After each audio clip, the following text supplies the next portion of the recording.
So yeah, at this point, I'm sure it's pretty much clear that I am addicted to gas blowback rifles.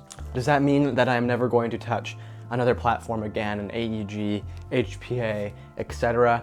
Absolutely not. I actually just used my HPA gun last weekend at a milsim, my first ever milsim, so video will be coming on that soon also. So don't be discouraged, my friends. We will get back to the regular airsoft guns very, very soon. But today we are talking about this lovely gun right here. This is the EMG KAC M2 PDW gas blowback. That is a mouthful, a lot to remember. I actually can't believe I got it out on my first try. But yeah, that's what we're talking about today. And this thing is a blast. And I know I say that about pretty well every gun, guilty as charged, but man, as soon as it's gas blowback, it just wins so many points in my book. And this is honestly a really, really solid beginner gas blowback gun, I think.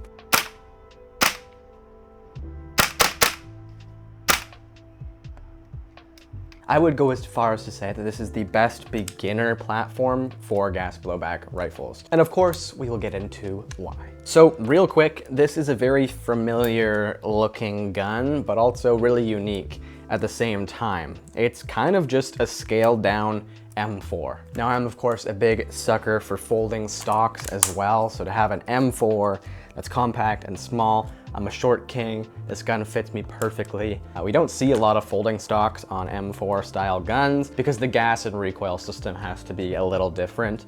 Usually it's like a modified thing that has to be done. But this is a pretty unique gas blowback system on the internals, and it's all just a short bolt system that stays within the receiver. So of course you don't need a buffer tube for your recoil to travel through and all that. When you fold this thing up, it is a super compact package. It doesn't take up a ton of room in your gun bag that you're taking to the field.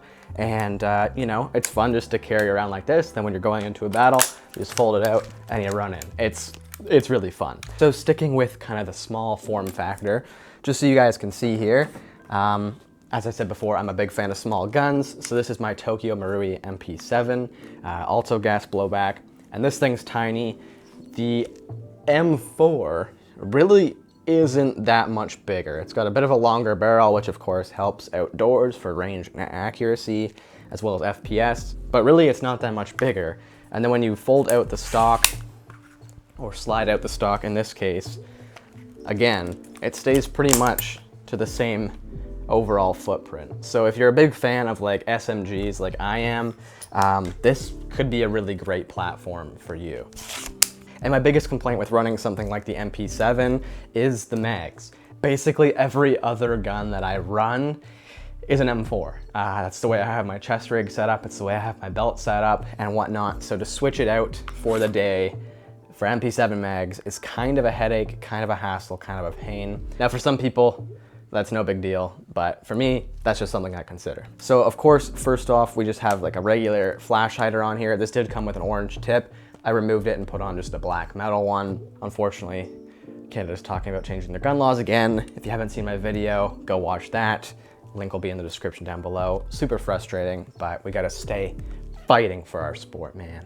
Yeah! Below that, we have a really nice outer barrel. This is like a dimpled outer barrel. I think it looks super duper cool. And yeah, it's just another little unique feature that like no one's gonna have a barrel like this. It's just super cool. And then behind that, we've got a monolithic upper, which I think is super cool and something we don't see a lot of on M4s. So what that means is basically it's just one solid piece throughout the entire upper here. So usually you have like a removable rail system or something like that, a removable front end. But this is all just completely one piece. I think it looks super seamless, super cool. And yeah, I'm a big fan of the compact feel of it. It feels like it's meant to be there, and they really did a good job of manufacturing that. And I think it looks and feels really, really cool. And on that note, it has key mod, dreaded key mod. I'm personally not a big fan of key mod, but on this gun, I do think it works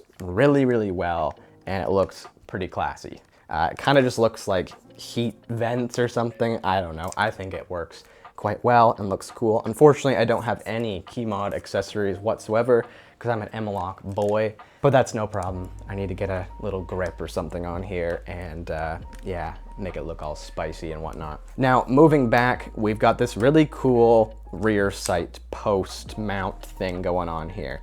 So I've of course got a little red dot mounted here, but if I remove that, you can see that actually the rear sight comes with a riser, which is really weird, but really, really cool. You can mount your optic there and get a little bit of extra height. Because to get a good sight picture, it's gonna be quite difficult to get really low on the rail there when you're wearing any sort of mask or face protection or whatnot. So the inclusion of a riser is always appreciated. It also includes a little QD sling point, which is cool. You can put it on the end of the stock back here, in the middle back here, or on either side. No, just the right side. But that's nice to be included, and it feels pretty solid and it doesn't feel like it's gonna pop off on me or anything like that. So nice to see a sling point included as well. Then let's also talk about the pistol grip. So this is like a super duper tiny pistol grip. So again, kind of going off what I was saying, this is a small gun. If you are a small dude like myself, you are going to really appreciate this gun. It fits my hand perfectly. So it's the exact size that I need it to be. And actually it's quite comfortable as well. But if you have ginormous hands or you're just a big guy, I do not think that this will be the best gun for you. So now let's talk about the gas system driving this gun. So it's kind of based off of the WE system. So that's nice because there's lots of parts available. You can get trigger boxes, you can get barrels, buckings, mags even. The mags are WE mags, so you can get a pile of these things. They're quite available, which is very, very handy. So that's why I do think it is a good platform for people to get involved into the gas blowback or try out in that way. Also, this has a lot of familiar features from things like AEGs. So to adjust the hop up, we pull back here, can lock our bolt back, and your hop up is just your regular wheel right in here. It's like a rotary style hop up, which is super nice as well. Also, you've got ambidextrous fire controls, which, unpopular opinion, I'm actually not the biggest fan of. I like to just have it all on the one side because I find I kind of bump it on this side a little bit. It just gets a little annoying and in the way, but a lot of people really like their ambidextrous fire controls. So they're there. And you've got an ambidextrous mag release. You've got your mag release here and your mag release here. And then in terms of the kick, which of course is why we're all here for a gas blowback, the kick feels really, really good. This stock does an awesome job at really, like, I don't know, just there's no downplaying the recoil with this stock. It's just solid and it's felt every shot, and it feels really, really good. And this gun is loud, really snappy. And of course, it's a gas blowback. That's why we're all here. So definitely a pleasure to shoot this thing. Now let's check out the trigger. The trigger is very good on this system as well. We're of course clear. So here it is. So pretty, I mean, it's heavy, but it's not too heavy. Not like the last one we did, it was just like crazy heavy. This one's like, you got a bit of take up and then you hit it, brake. Then we'll check the reset. Nice reset. Probably got the nicest reset I've ever felt. It's a nice brake, nice reset. It actually feels very similar on the brake and the reset. It's pretty much the same. So that's super good. If you're wanting a crisp trigger, you've definitely got it on this bad boy. Now, the only thing about the gas system that I've noticed is the bolt doesn't really like to lock back. So if that's something that you're super interested in, at least on mine, the bolt doesn't always stay back after each empty mag. Personally, I don't really care that much. It's not the end of the world. I'm just here for the shooting experience. And you know, if the bolt doesn't lock back every single time, you can usually tell if you're out of ammo pretty quick. So it's not the end of the world. Now, I also picked up this to have a little bit of fun with as well, just to try it out. So this is the Armor Works drum mag. This holds 350 rounds in the reservoir here, and then you just wind it like a regular drum mag or like a high cap. And then it's also just green gas, so you can charge it at the bottom here. Holds a ton of gas as well, so I'm curious how this thing will perform. With this, I've shot a couple test fires, and it was really, really fun. So I know it kind of kills the realism a little bit, but again, it just kind of goes along with that bank robber setup, and yeah, I'm kind of a big fan of it. So I thought this would be the one that I have some fun with. As for FPS and chrono, it's very easy, again, like the last one, to throw an end pass in here if you're finding that it is chronoing too hot.